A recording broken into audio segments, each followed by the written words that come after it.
أعوذ بالله من الشيطان الرجيم بسم الله الرحمن الرحيم.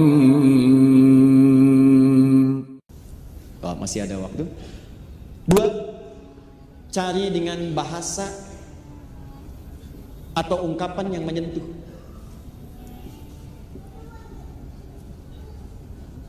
Ungkapkan doa itu dengan ungkapan yang menyentuh. Cari kalimat-kalimat terbaik. Kalau Anda cuma berkata, ya Allah kabulkan, jangankan Anda, yang lain juga begitu. Ya Allah besok saya mau ujian, ya Allah tolong mudahkan, jangankan Anda, teman Anda yang lain 100 orang juga begitu. Tes, misalnya CPNS, yang daftar 10.000, setiap orang mengatakan, ya Allah mudahkan, ya Allah luluskan saya untuk tes besok, jangankan Anda, yang lain juga begitu. Maka bagaimana caranya cepat dimudahkan itu? Maka teman-teman sekalian, cari kalimat yang paling menyentuh, karena Allah punya sifat, diantaranya sifat yang sangat perasa. Allah itu maha lembut, latif, yang diantara kelembutannya cepat merasakan apa yang dimohonkan oleh hambanya. Begitu Anda cari ungkapan yang sangat menyentuh, maka seketika Allah kemudian balas, bahkan pada sekian detik yang tanpa Anda sadar. Contoh, Nabi Ayub mengatakan, lihat kalimatnya, wa anta arhamur rahimin. Ya Allah, kalimatnya singkat tapi padat. Ya Allah, penyakit ini mulai mengganggu saya ibadah. Saya pengen khusyuk menyembahmu ya Allah. Saya pengen khusyuk beribadah, cuma terganggu oleh penyakit ini. Sedangkan engkau orang yang paling sayang, maaf, sedangkan engkau sosok yang paling sayang kepada saya. Sedangkan engkau sosok yang paling sayang terhadap saya. Kalau yang paling sayang saja tidak menyembuhkan, kepada siapa saya mesti memohon? Lihat kalimatnya. Sedangkan engkau sosok yang paling sayang kepada saya. Kalau yang paling menyayangi saja tidak menyembuhkan, kepada siapa lagi kemudian saya mesti memohon? Sama persis dengan minta ampun. Antum pernah berbuat salah, tidak ada manusia yang sempurna. Kemarin keliru, pernah mencuri, pernah zina, pernah minum dan sebagainya. Tiba-tiba ingin taubat, cari kalimat yang menyentuh. Perhatikan lisan Nabi Isa ketika bermohon kepada Allah, memohonkan ampunan untuk umatnya. Ya Allah, mereka memang salah. Ya Allah, kesalahannya banyak ya Allah. Tapi kalau engkau ampuni, engkaulah yang punya sifat penyayang. Tapi sekalipun harus dihukum, mereka hambamu ya Allah. Antum punya anak antum nakal, merusak kehidupan rumah tangga, buruk pada antum. Tiba-tiba satu kali pengen minta maaf, dia gandeng seorang ustadz. Begitu datang di rumah antum, ustadznya bicara, Bu, ini memang banyak kesalahannya, mungkin sudah tidak terukur lagi Bu, tapi saya mohon pada ibu, kalau ibu maafkan, ibu kan punya sifat kasih sayang. Tapi kalaupun ibu mau marahi juga, ini anak ibu yang ibu lahirkan lewat rahim ibu. Ibu berikan asinya, ibu sayangi, sekarang dia mau kembali. Demi Allah saya katakan, begitu kalimat itu muncul, jangankan kata-kata kasar, tangisan yang pertama keluar. Anda aja manusia punya sifat kasih, apalagi Allah yang Maha Rahman dan Rahim. Begitu Anda mohon dengan kalimat-kalimat yang indah, maka turun jawaban pada saat itu. Ya Allah, hamba sadar hamba berbuat maksiat banyak. Hamba sadar dosanya ya Allah begitu berlimpah. Tapi hamba yakin engkau yang pernah berjanji akan mengampuni setiap hamba yang bertobat. Ya Allah, aku hambamu, aku ingin kembali. Kalau kepada yang menerima taubat saja tidak dikabulkan, kepada siapa lagi hamba mesti kembali? Begitu Anda sampaikan kalimat itu, seketika turun jawaban dari Allah Subhanahu wa taala. Nah, Nabi Ayub pernah menggunakan kaidah ini. Gunakan untuk ibadah, cari kata-kata yang menyentuh, maka apa jawabannya? Fastajabna. Menggunakan fa, harfu atfin rabitin baina syai'aini bila hudud. Huruf yang merangkai dua peristiwa tanpa jeda. Peristiwa pertama berdoa, peristiwa kedua mengabulkan. Antara doa dengan mengabulkan tanpa jeda. Begitu selesai doa, dikabulkan. Ini dia rahasianya. Cepat-cepat terakhir, Nabi Zakaria, beliau diuji setelah berumah tangga, tidak punya keturunan, divonis oleh medis gak mungkin, istrinya monofos dan mandul. Maaf, apa yang dikerjakan? Beliau bermohon. Apa permohonannya? Satu, cari kata-kata yang menyentuh tadi. Maka buka Quran surah 19 ayat 3 sampai dengan 15. Kata beliau, ya Allah, saya itu selalu bermohon kepadamu tanpa putus asa. Dari mulai menikah sampai rambut beruban, fisik sudah letih, gak pernah putus asa. Saya yakin kau pasti kabulkan. Kalau sampai beruban juga belum dikabulkan, sampai kapanpun saya akan minta, saya mohon dan tidak putus asa. Dua, wa kanu yusari'una fil khairat. Cepat berbuat baik, diniatkan ibadah kepada Allah Subhanahu wa taala. Maka kalau Anda punya kesulitan yang sama, cepat lakukan itu, mohonkan kepada Allah dan kerjakan untuk niat ibadah kepada Allah Subhanahu wa taala. Jelas? Baik, saya tutup terakhir. Ini sudah Ini sudah. Ini yang ini. Ini spesial. Saya akhiri. Bagian terakhir, ada cara untuk memudahkan bagi kita supaya didekatkan rizki. Rizki itu sifatnya luas. Pengetahuan, rizki. Ketenangan, rizki. Termasuk keturunan, rizki. Harta benda, rizki. Bagaimana caranya saat bermohon kepada Allah itu, Allah cepat mengabulkan itu semua. Rumus cepatnya, buka Quran surah ketiga Ali Imran ayat 35 sampai 37. Kalau orang tua menyiapkan ini dari awal, bahkan maka anak yang akan dijamin mudah rezekinya oleh Allah dari sisi yang orang tuanya tidak menduganya. Cara pertama, tahan baik-baik. Idz qalat imra'atu Imran rabbi inni nadartu laka fi ma fi batni muharrara fataqabbal minni. Cara pertama, antum mesti bernazar kepada Allah untuk memperbaiki diri. Berjanji, ya Allah, mulai saat ini hamba ingin menjadi hamba yang baik dalam pandangan-Mu. Mohon bimbing hamba. Jadi pertama yang antum harus kerjakan, tapikan dulu hal yang buruk, taubat dari maksiat, jauhi maksiat. Kalau ingin semua dimudahkan oleh Allah dan doa cepat diijabah, apapun yang dimintakan seketika. Bahkan hebatnya, belum minta sudah dipenuhi. Ada orang-orang yang belum bermohon langsung dikabulkan oleh Allah. Dia belum bermunajat, besoknya tiba-tiba maaf akan bekerja, orang macet, dia mudah. Tiba-tiba rezekinya datang dari sisi yang tidak dia duga. Mau belanja makanan, makanan datang ke rumahnya. Pengen beli buah, orang ada yang ngantarkan. Belum dikerjakan, jawaban datang. Cara pertama, bagaimana cara mendapatkan itu semua? Pertama, bahasa Qur'annya, antum perbaiki diri dulu. Tobat. Tobat. Bahkan bahasa Qur'annya, kalau seorang ibu, ya Allah saya bernazar, anak ini saya siapkan jadi anak baik. Siapkan. Kalau kembali kepada kita, janji kepada Allah, ya Allah saya tobat ya Allah. Saya berjanji akan menghilangkan semua segala hal yang engkau anggap buruk. Saya akan berusaha. Pertama, tobat. Dua, tahan. Wa inni sammaituha Maryam wa inni u'idzuha bika wa dzurriyyataha minasyaitonir rajim. Masih kaidah tobat, tinggalkan kemudian bujuk rayu setan, jauhi perbuatan maksiat. Yang paling indah, ini bagian keduanya. Perhatikan baik-baik. Yang kedua, siapkan diri untuk berbenah, untuk meningkatkan ibadah kepada Allah Subhanahu wa taala dengan meningkatkan level yang tidak biasa. Tahan. Level yang tidak biasa. Contoh. Orang siangnya makan, antum puasa. Orang puasa Senin, antum tambah Kamis. Orang Senin Kamis, antum ayamul bid. Orang ayamul bid, antum puasa Daud, bisa.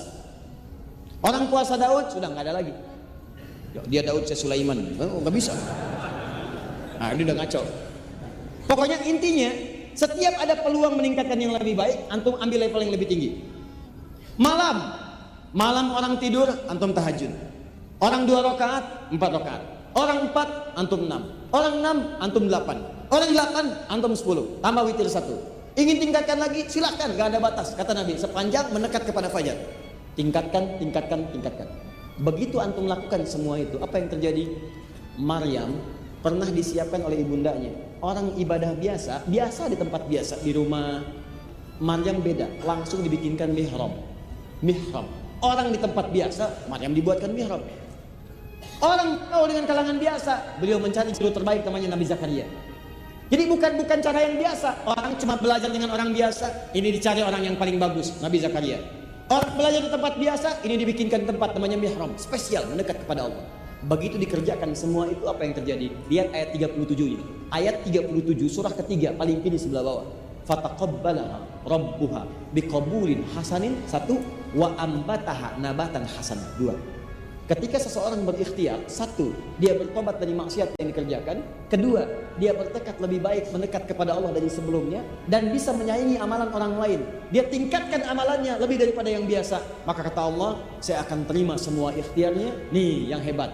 Wa ambataha nabatan hasan. Dan saya akan perhatikan setiap pertumbuhan hidupnya. Saya berikan apapun yang dia butuhkan. Yang dahsyat, kullama dakhala alayya Zakaria al-mihraba wajada 'indaha rizqa. Yang paling hebat, yang Nabi Zakaria. Maryam disiapkan, Maryam mendapatkan apa yang belum didapatkan Nabi Zakaria. Apa itu? Semua rizki-rizkinya langsung Allah yang siapkan. Setiap Nabi Zakaria masuk ke mihrabnya Maryam, sudah ada yang dibutuhkan. Kunci mihrab gak ada yang pegang kecuali Nabi Zakaria.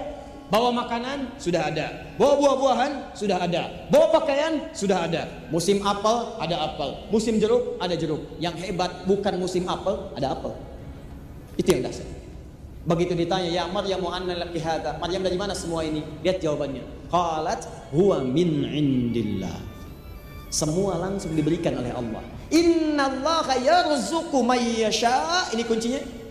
Bighairi hisab. Allah akan memberikan rizki tanpa batas, mudah dan tanpa batas. Kata manusia ada batasnya, kata Allah nggak ada batas. Sepanjang dia dikehendaki oleh Allah. Kaidah ilmu tafsirnya, jika ada kalimat di Quran, siapa yang dikehendaki, itu maksudnya jadilah antum bagian dari yang dikehendaki. Bagaimana menjadi yang dikehendaki? Tadi, satu, bertobat kepada Allah dari maksiat. Yang kedua, tingkatkan amal soleh dari yang standar biasanya. Paham? Kenal Nabi Ibrahim? Tidak, bagus. Nabi Ibrahim ujian contoh terakhir. Nabi Ibrahim ujian terbesarnya setelah berumah tangga sudah sepuh, tidak ada keturunan pada saat itu. Dari Sayyidah Sarah. Antum tahu nggak kapan itu dikabulkan? Dikabulkan ketika beliau beramal soleh melebihi standar manusia pada umumnya. Kedatangan tamu malam-malam di Quran surah 51 ayat ke-24 sampai 30 paling kanan sebelah bawah. Tamu datang malam-malam. Kalau kita jam 2:30 lah menjelang subuh datang. Tadinya ke tempat Nabi Lut, cuman mampir ke tempat Nabi Ibrahim. Malam-malam, assalamualaikum, assalamualaikum. Hal ataka hadithu dhaifi Ibrahim al-mukramin idh dakhalu alaihi faqalu salama. Kata Allah, pernah enggak kalian dengar kisah Nabi Ibrahim yang kedatangan tamu malam-malam? Assalamualaikum, assalamualaikum. Dijawab oleh Nabi Ibrahim, waalaikumsalam. Saya tanya dah pada ini pertanyaan pernah saya sampaikan di Bekasi juga. Antum kalau malam-malam nanti nih 2:30 kedatangan tamu, agak banyak suaranya di luar. Assalamualaikum, assalamualaikum. Dibuka nggak? Dijawab nggak salamnya? Enggak. Tuh, ini yang bahaya. Menyampaikan salam hukumnya sunnah, tapi menjawab tuh wajib. Perkara antum mau buka atau enggak urusan antum, tapi minimal antum jawab. Assalamualaikum, waalaikumsalam. Waalaikumsalam. Waalaikumsalam. Buka dong. Enggak. Siapa di luar? Sate 200 tusuk. Begitu dibuka oleh Nabi Ibrahim, qaumum munkarun, ini orang asing, bukan penduduk sini. Kalau bukan penduduk sini berarti perjalanan jauh, capek, lelah. Enggak boleh saya banyak tanya, saya hormati tamu. Maka dimuliakan tamu itu. Silahkan masuk, duduk aja. Faragha ila ahli, yarhamukallah. Maka beliau pergi ke istrinya Sayyidah Sarah. Pertanyaannya begini, kalau bahasa kita, "Ma, ada menu terbaik apa untuk menjamu tamu kita di malam ini?" 2:30 datang, masih dijamu. Apa kata istrinya? Kita nggak punya stok makanan. Maka apa yang terjadi? Faja'a bi'idlin samin. Maka beliau melihat ada bagian dari anak sapi lembu di ternaknya, diambil, disembelih dulu malam hari, bikin gulai untuk menjamu tamu malam hari. Petiwa kemudian faragha ila ahli fajabi bin samin faqarabahu ilaihim. Dibawa gulanya, dihidangkan kepada tamunya. Allahu akbar. Begitu dihidangkan, qala ala ta'kulun, dilihat tamunya. Ternyata tamunya enggak nyentuh makanan itu, cuma ngeliatin aja. Dilihatlah oleh Nabi Ibrahim secara terperinci semuanya. Begitu dilihat dari ujung kepala sampai ujung kaki, kakinya tak napak ke lantai. Ini tamu antum malam-malam 2:30 dikasih hidangan. Tiba-tiba kemudian hidangannya sudah disampaikan, antum duduk di dekatnya, nggak dimakan, dilihat aja begini. Begitu dilihat kakinya nggak napak ke lantai. Pertanyaan saya, udah rambutnya panjang, jubahnya putih, ya napak nggak ke lantai, di dekat antum duduknya. Pertanyaan saya, bagaimana suasana antum pada saat itu? Apa yang antum dengar? Jangan bilang lari, sudah nggak sempet. Nggak sempet. Makanya bahasa Qurannya fa'aujasa minhum khifa. Maka beliau mulai merasa takut. Takut yang sudah nggak bisa mengelak, namanya aujas. Takut tapi udah nggak bisa menghindar. Mau menghindar bagaimana? Makhluknya di sini semua. Ya. Maka ketika seperti itulah kemudian orang-orang itu berkata, qalu la takhaf wa basyaruhu bi ghulamin alim. Mereka berkata, kamu nggak usah takut Ibrahim, kami malaikat yang sedang menyamar. Kami sebenarnya pengen datang ke tempatnya Lut, tugas untuk menghancurkan umatnya Lut yang durhaka kepada Allah. Tapi kami mampir ke sini atas perintah Allah. Ternyata engkau muliakan kami luar biasa. Jadi mampir tengah dini hari, masih dimuliakan. Begitu dimuliakan itu kata malaikat, kamu jangan takut, kami datang membawa kabar gembira. Karena amalanmu ini, maka Allah berikan kabar gembira, istrimu akan mengandung, melahirkan seorang anak yang cerdas. Yang dimaksudkan bukan Hajar, Sarah alaihissalam. Nah, Sayyidah Sarah itu mendengar kalimat itu, kedengaran di balik biliknya terdengar. Kan kalau rumah-rumah tempo dulu gak seperti sekarang. Begitu terdengar akan punya anak mengandung, padahal beliau itu sudah sepuh, sudah menopause, divonis dan mandul, maaf. Apa yang terjadi? Allahu Akbar. Tiba-tiba setelah kalimatnya fabasyaruhu bi gulamin alim fa aqbalat imra'atuhu fi salatin fasakkat wajhaha wa qalat ajuzun aqim. Tiba-tiba keluar dari tempat beliau mendengar itu mengatakan sambil menepuk pipinya, apakah yang seperti ini masih mungkin punya keturunan? Jadi beliau seakan tak percaya, mungkin gak begini punya keturunan? Ini udah sepuh, udah begini, divonis mandul, divonis monopause, apa mungkin masih punya keturunan? Apa jawabannya? Qalu kadzalika qala rabbuk innahu huwal hakimul alim. Hei, yang berkehendak kan bukan manusia, yang berkehendak Tuhanmu yang punya pemberian tanpa batas. Jangankan seperti kamu, yang lebih dari kamu pun kalau Allah berkehendak jadi. Maka mereka katakan Allah yang maha tahu dan maha bijak untuk memberikan apa yang terbaik itu. Perhatikan baik-baik. Malam-malam mengerjakan perbuatan yang tidak biasa, maka Allah jawab dengan jawaban yang tidak biasa. Perempuan yang divonis mustahil punya keturunan, maka jadilah dia kerjakan itu semua. Tuh. Saya pernah sampaikan beberapa bagian dari ini pada teman-teman, dan saya katakan jangan lakukan karena siapapun, lakukan karena Allah. Kamu bikin mihrab, kamu salat di situ, malam tahajud, suaminya pimpin jadi imam, istrinya di belakang, mohon betul kepada Allah. Mintakan kepada Allah. Setelah 1 tahun, 2 tahun, 3 tahun, 4 tahun, 5 tahun, 6 tahun, 7 tahun, 8 tahun divonis oleh medis, susah dapat keturunan. Begitu mengerjakan semua ini karena Allah, apa yang terjadi? Tiba-tiba handphone itu berdering. Masuklah kemudian kita, Ustaz, si fulan sudah mengandung. Ustaz, si fulana sudah mengandung. Allahu Akbar, alhamdulillah. Terus dia fotokan tempat mihrabnya, suaminya, istrinya, tempatnya. Sesuatu yang sangat indah. Maka antum bisa coba, karena Allah sudah berjanji. Urusan rizki ada jawabannya, urusan ilmu ada jawabannya, urusan keturunan ada jawabannya. Silahkan antum coba, bedakan rasanya, rasakan bedanya, dan pasti akan terasa bedanya. Akan lain teman-teman sekalian. Siap mencoba insya Allah? Baik. Jadi kalau anda tidak mampu berlomba dengan orang soleh untuk meningkatkan ketakwaan, maka berlombalah dengan para pendosa untuk bertobat dan mohon ampun kepada Allah Subhanahu wa taala.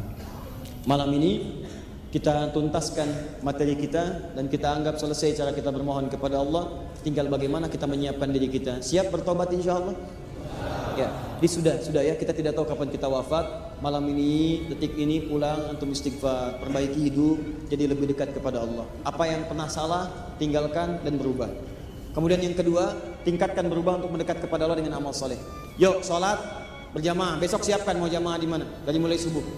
Kemudian besok siapkan mau baca Quran berapa ayat, menghafal berapa ayat. Yang punya kelebihan untuk infak, walaupun cuma 500 rupiah, 1000 rupiah gak apa-apa. 500 rupiah jaga supaya orang gak tahu. Kalau bisa bunyinya pun jangan sampai kedengaran. Begitu ada, pelan-pelan masukkan. Walaupun cuma 500. Paham ya? Baik.